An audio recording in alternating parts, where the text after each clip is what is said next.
สบายดีเด้อพี่น้องสบายดีเบิดสุขุสุคนเนาะพอกันคือเก่า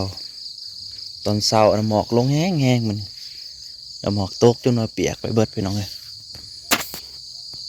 นี่คือเดือน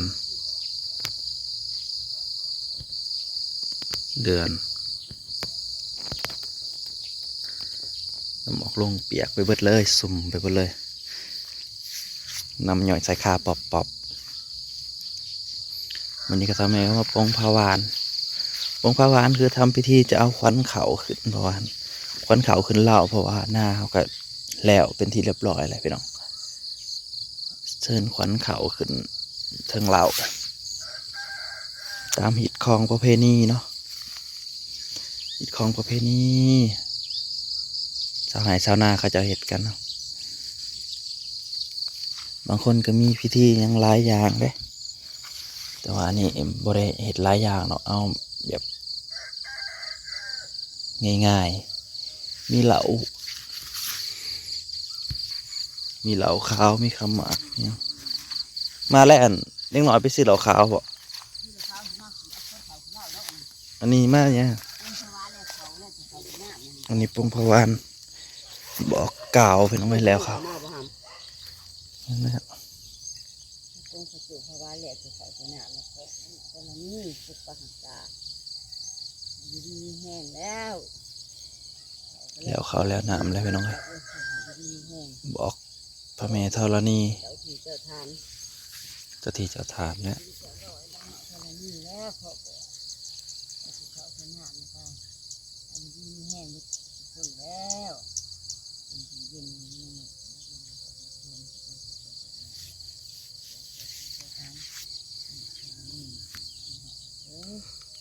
ก็คงจะเย็นให้ดีแห้งแล้วบัดนี้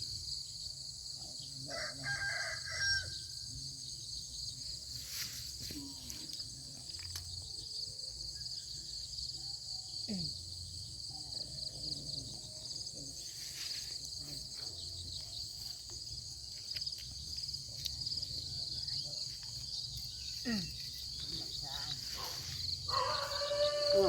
งัวเขาเทียงนะครับเนาะ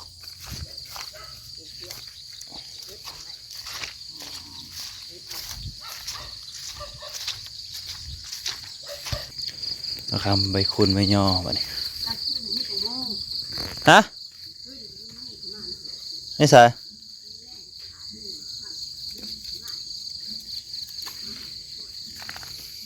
งูหยังโอ้งูตะปามันนี้คือแต่น้อง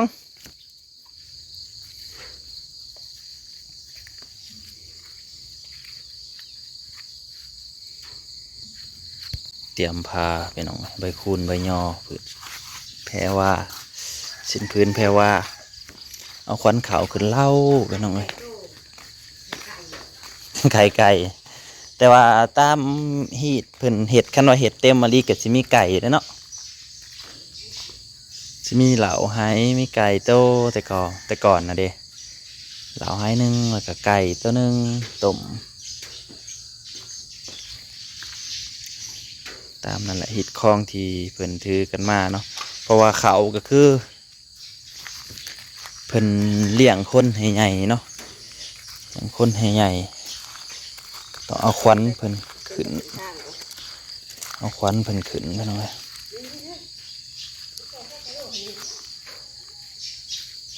ขวัญเขาเพราะว่าโซล่าเพิ่นก็ยังเห็ดกันอยู่เนาะพี่น้องในการอีกเดือน3 วันไว้3 ค่ำเขาเจ้าก็เปิดประตูเล่าทางเผ่าผู้ไทยตามหีดกับคณะเอาขึ้นกับตุ่มแล้วก็บ่หอยปากไปน้องไปตามหอยปากไปหอดเหล่าพอแล้วจังปาก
ยกขึ้นไปพี่น้อง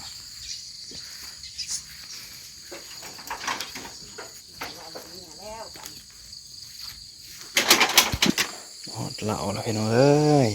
ขวัญเขา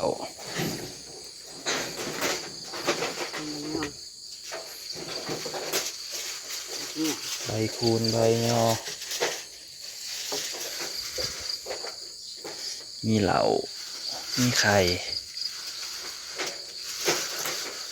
ขวัญเขาพี่น้องกินบ่บกจกบ่ลงกินแค่ว่า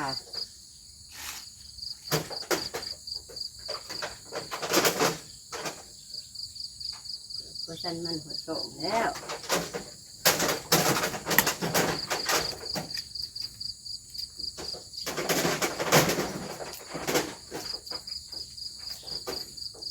ต้มไข่เพราะว่าตามมันอะเป็นขีดเก่ามันก็จะเอาเป็นไก่โตก็ได้เหล่าไฮข้าวตะกอนตะกี้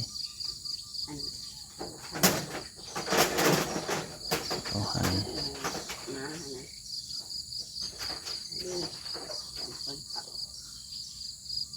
แล้วก็หอเราหอนี่นะได้เราเนี่ยมึงน้ำมันเราเนี่ยตามึงขี่แด้นะกระเจ้าเราห่มเรานี่มีแห้งแล้วเราก็คือ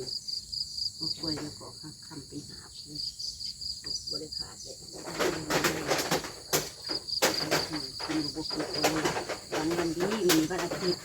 คนเขาคือเรามีแห้งน่าพระเจ้าถ้าเอาเขาเนี่ยมันอยู่เหล่าเนี่ยแปลกมึงนะมันอยู่เหล่าเนี่ยข้ามึงขี่เด้อนี่นะคะมีแห้งกินบุกจุกลงเหล่าเด้อดีแห้งกินอะไรกินเหล่าแล้วบ้านี่ลงกินแค่ว่าดีแห้งจุกลงงานดีวันอาทิตย์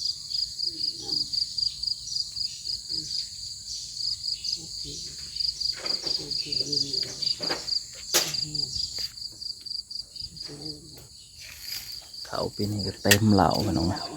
เต็มกักเต็มกักเต็มแน่ปีนี้เป็นปีที่มันเขาแห้งประเทศนามาพี่น้องปีนี้คือสุดๆแล้ว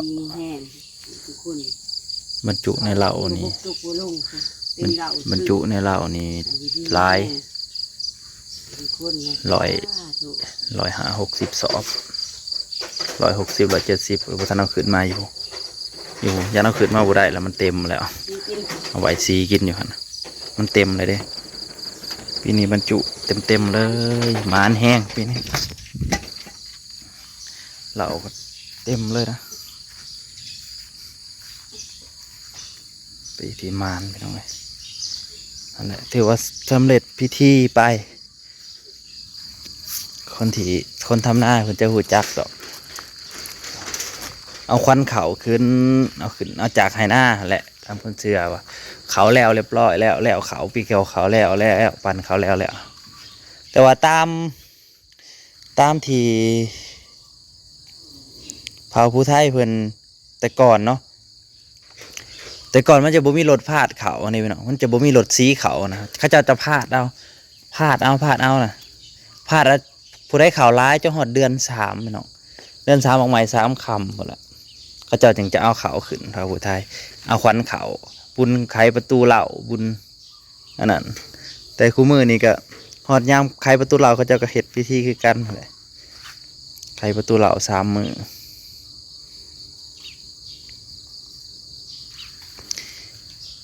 อันนี้ก็ยังถือเป็นหิตของประเพณีพ่อแม่ปู่ย่าตายายที่เคยเคยทำมาแต่ว่าอาจจะบุคือแต่ก่อนก็คือมีเหล่าไห้มีไก่โตมีอันนั้นเนาะแต่ว่าก็เอาไข่แทนอะไรพี่น้องได้ก็ขอบคุณทุกๆกำลังใจพี่น้องทุกๆคอมเมนต์นี่คือหิตของประเพณีที่คนรุ่นยังสืบต่อไปแต่ว่ารุ่นเฮาก็จักสิมีหรือบ่หรือนั่นได้แล้ว รุ่นนั่นก็เริ่มอยากกลืบไปน้ำแน่เพอคนรุ่นใหม่มากกันเนาะมันก็อาจจะบ่อยากมีปันใดแล้ว เพราะว่ารุ่นธันวาเนาะจากสิมีบ่มีแหละถ้าผู้ใหญ่ยังพาเห็ดก็คือว่าแหละเขาเจ้าอาจจะยังจืออยู่ อาจจะยังจือยังอันนั้นอยู่พี่น้องจังใดก็ขอบคุณเบิร์ดทุกคนที่เขามาหับส้มเนาะขอบคุณทุกๆกำลังใจ ทุกๆคอมเมนต์เด้อพอกันใหม่พี่น้องเว้ย